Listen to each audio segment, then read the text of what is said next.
tokoh Indonesia yang paling banyak diberitakan, ya, dikomentari dan kemudian disimak ucapannya, jawabannya pasti adalah KDM atau Kang Deddy Mulyadi yang saat ini menjadi Gubernur Jawa Barat. Ya, ini Bapak Aing katanya, ya. Dan saya akan meninjaunya dari segi personal branding, ya. Kang Deddy Mulyadi, ya, jadi menurut saya adalah orang yang mempunyai semua ingredient untuk menjadi populer, menjadi orang yang sangat berpengaruh dan menjadi orang yang sangat dikagumi, walaupun juga ada yang tidak suka. Dan saya akan membahasnya secara teoritis, ya, sesuai dengan apa yang saya tulis dalam buku personal branding saya yang berjudul Who the Hell Are You. Di situ kita akan membahas tentang ingredient dari personal branding. Jadi personal branding itu ingredientnya, bumbunya itu ada 5 variabel, dan nanti kita akan lihat di 5 variabel ini KDM demikian unggul. Variabel pertama tentu saja adalah penampilan, ya. Kita lihat, ya, penampilan fisik dari Deddy Mulyadi itu berbeda dengan orang kebanyakan. Dia sehari-hari baju putih tuh, dan kemudian pakai ikat kepala juga berwarna putih, ya. Dia tidak seperti kepala daerah, gubernur, wali kota yang lain. Dia sehari-hari berpakaian seperti itu, ya, pakai sepatu cat putih juga, dan itu membuat dia berbeda. Ingat, ya, jadi ini masalah diferensiasi. Diferensiasi itu apa yang membedakan orang dari orang yang lain. Personal branding itu intinya adalah diferensiasi atau perbedaan. Jadi perbedaan pertama, Kang Deddy Mulyadi udah demikian unggul, ya. Dia secara sadar atau tidak menggambarkan dirinya berbeda. Kalau jadi dalam kerumunan, ya, dalam kerumunan banyak orang mencari Deddy Mulyadi, cari aja yang bajunya putih. Ikat kepalanya putih, sepatunya putih. Gampang banget. Deddy Mulyadi, ya. Jadi itu adalah ingredient atau variabel pertama dari personal branding. Yang kedua adalah achievement atau pencapaian, ya.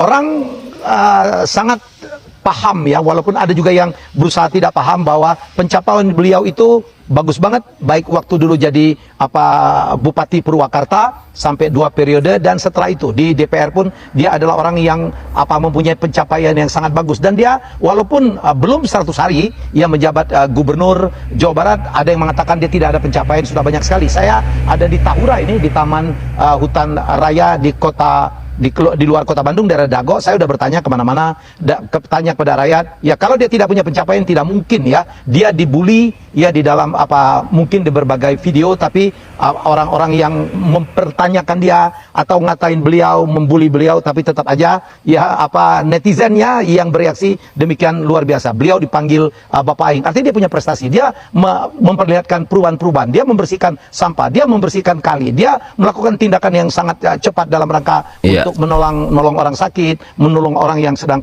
kesulitan. Jadi pencapaiannya sudah terlihat. Itu adalah achievement. Nomor 3 adalah skill, keahlian. Wow, ya, saya menyaksikan 2 kali dia berpidato.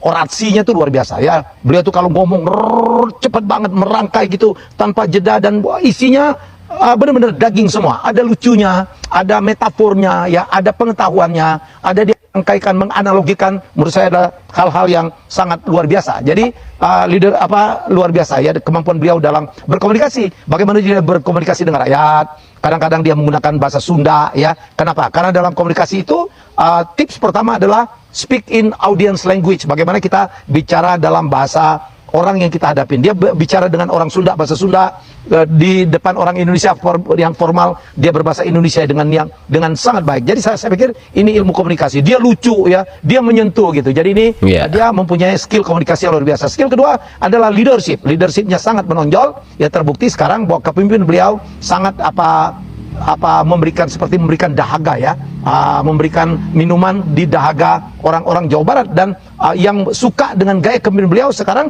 tidak saja Jawa Barat, ya, di orang-orang tertentu gitu, ya. Saya melihat, ada video-video banyak sekali, ada orang marah-marah nyuruh polisi tangkap Deddy Mulyadi agar yang ini aja nih jadi pemimpin saya, tolong ditukar. Saya pikir ini udah melampaui hanya daerah Jawa Barat, dan Jawa Barat itu adalah satu provinsi terbesar di Indonesia, penduduknya lebih dari 50 juta, dan sekarang solid, ya.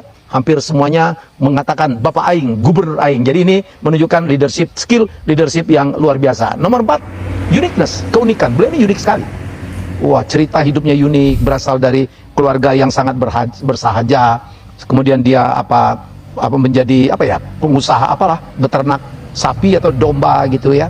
unik, dan kemudian dia masuk birokrasi, menjadi anggota dewan hingga seperti sekarang ini. Sekarang dia pakaian pun sangat unik ya, kemudian apa yang dilakukan sangat unik, itu saya pikir keunikan. Dan nomor 5, ini yang menurut saya paling penting. Nomor 5 itu setelah tadi nomor 1 apa? Nomor 1 tadi adalah penampilan, appearance. Nomor 2 itu adalah apa? Prestasi, achievement. Nomor 3 itu adalah skill, keahlian. Nomor 4 itu uniqueness, keunikan. Dan nomor 5 ini yang paling penting, yaitu attitude atau perilaku. Wow, perilaku beliau itu sangat mempesona ya, humble, enggak feodal gitu ya. Ada pemimpin yang berjarak dengan rakyat, ada pemimpin yang tidak mau bersentuhan dengan rakyat, ada pemimpin yang hanya di belakang meja atau di dalam kantor-kantornya yang berpendingin luar biasa itu. Dan beliau turun ya, hampir jarang sekali beliau di kantor, karena dia bilang kantor dia ada di mana-mana. Kantor beliau itu ada di 27 kabupaten kota di Jawa Barat.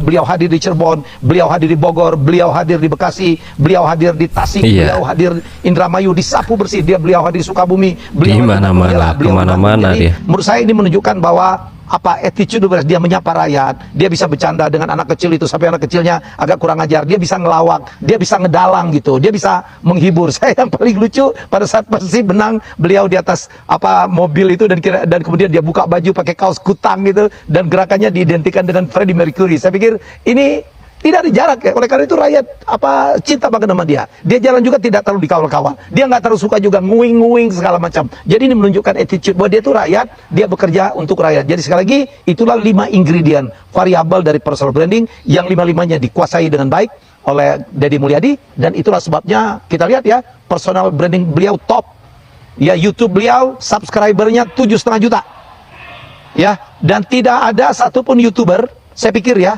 tolong koreksi saya kalau salah, yang setiap hari ditonton oleh lebih dari 1 juta orang ya. Beliau itu tiap hari rutin membuat 2-3 video 20 menitan, 30 menitan, yang ditonton hampir utuh oleh para penontonnya ya.